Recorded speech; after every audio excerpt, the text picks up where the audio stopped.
I am live and alive. Yesterday's reading was called Prophetic Boldness. Was it Prophetic Boldness? Yeah, Prophetic Boldness, Part 1. You may wonder where Part 2 is. Well, Part 2 is apparently coming tomorrow, because today is called the antithesis, the exact opposite of boldness. So let's see what we have in store for us today. Welcome to another reading from the Science of Mind magazine, the Daily Guides, courtesy of Creative Life Spiritual Center and me, David. I'm one of the ministers at Creative Life Spiritual Center. We have 4 ministers and a whole bunch of practitioners and lots of members. A lot of our members are now scattered around the country. Some are actually out of the country, but we get so many varied people coming in that it's really hard to put a finger on what attracts people. But that's another story. I just want to read what Reverend, Raymond Anderson has got to say here. As I said, he's called this the Antithesis of Boldness. The first quote is from the Christian scriptures, aka the New Testament, and it's in 2 Timothy chapter 1, verse 7. For God has not given us a spirit of fear and timidity, but of power, love, and self-discipline. And Ernest Holmes, in The Power of an Idea, says, enthusiasm reaches out with joy. There is nothing depressing about it. It reaches out in faith. There is no fear in it. It reaches out with acceptance. There's no doubt in it. It reaches out as a child. There is no uncertainty in it. And that was, as I said, from The Power of an Idea, and it's on, at least in the version that Reverend Raymond read, it's on page 44, paragraph 2. I think we're going to have to advise people in future to start telling us, as I mentioned yesterday, hey, which edition did you get this from? Because they don't always cross-reference.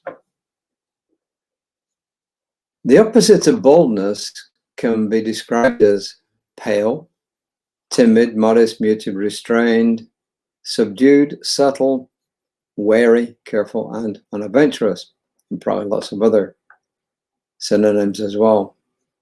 While there's certainly a time and a place to be subtle and careful and restrained, when it comes to living our best lives, living out loud, living and loving as the divine beings that we are, those are not the words or the energies to embrace or embody. We often hear that religious science and new thought are, quote, the best kept secrets, unquote. And many prefer it this way. Why? Because it keeps them comfortable. They are not called to be on stage. They can remain safe behind the curtains. Where is the courage and the fire for who we are and what we are for the world? Where is the fire like that of the suffragists, those of the civil rights movement, the gay liberation movement, and ACT UP? That's capital A-C-T, capital U-P. I didn't know what this was. I had to look it up. Well, it turns out that it is, hold on, according to Wikipedia,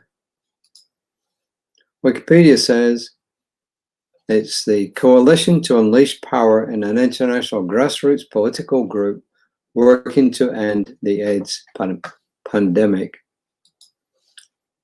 which affects many different parts of the world. So I knew what it was, so I had to look it up.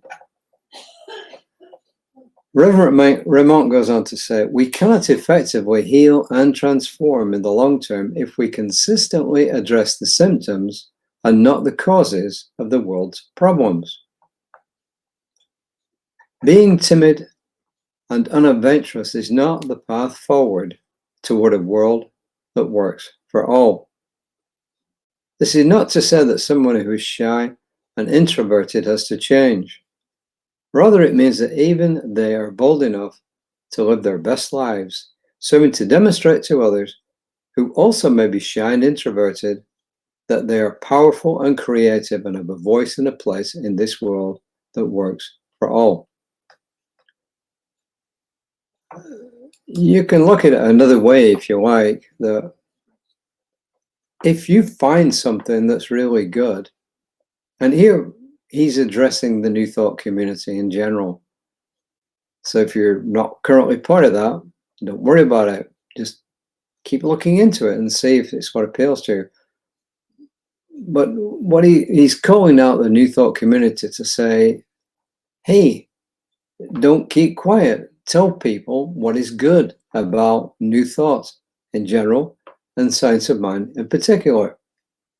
You know, other groups around the world are not shy about doing the really good thing about telling people who they are. You know, some religious groups are missionizing and some are not. Lots of Christian groups are definitely missionizing. You know, when I was a kid, we had a box in our house and we had to put our pennies in, or whatever, if maybe some more, I don't know. We used to save up during Lent, put money in there to support the missionaries in Africa. They're not shy about it. Buddhists are not shy about missionizing. Some groups don't do much of that. The Hindus don't do much missionizing. Jews don't do much missionizing. Some parts of Christianity don't, and some do. And the thing is, what's driving them is the power of an idea that they believe in. However, let's go back to when he's talking about people being shy. I don't think the idea, I'm not an extrovert in the sense of when we're out shopping or out in the world there, I don't go around talking to everybody like my wife does. She's definitely an extrovert.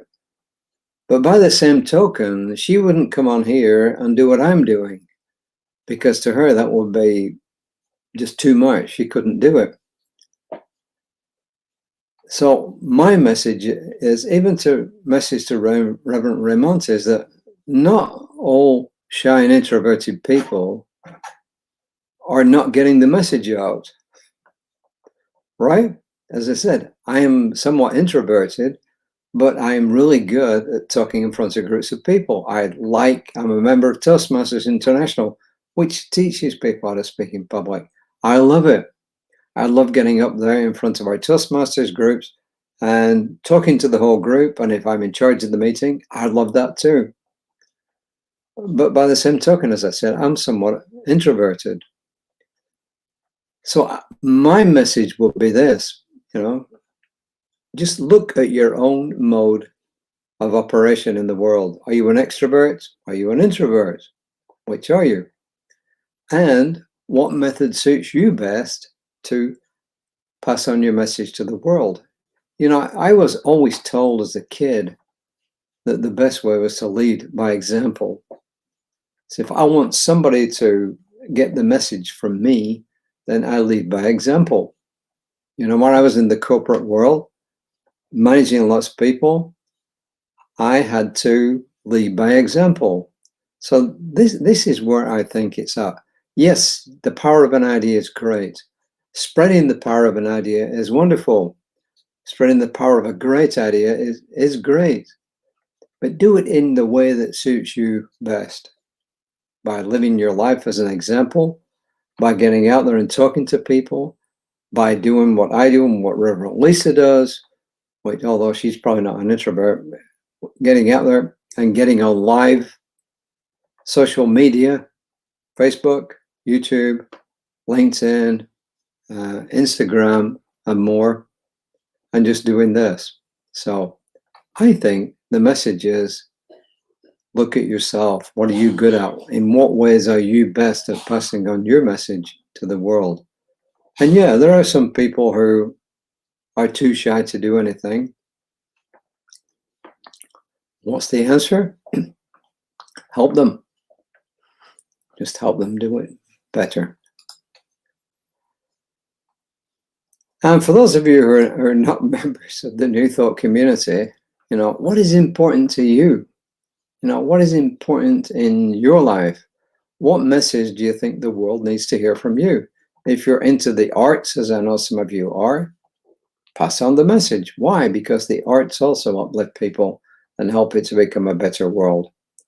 If you're a sports fan, fantastic. Talk about your team. Do whatever you have to do to make the world a better place. But always remember this, that we all have different ways of looking at the world. We have different ways of expressing, and we have different views on the world. You can be respectful of other people's ideas and thoughts without agreeing with them. Like my wife said, you can always use the phrase, you could be right, which left unsaid means you could equally well be wrong. Right? Right and wrong. The affirmation, I changed it a little bit. I'm courageous and vibrant in my boldness, in my own way. See, this is really what I'm saying. I'm courageous and vibrant in my boldness, in my own way. My way makes a difference in the world. My way makes a difference in the world.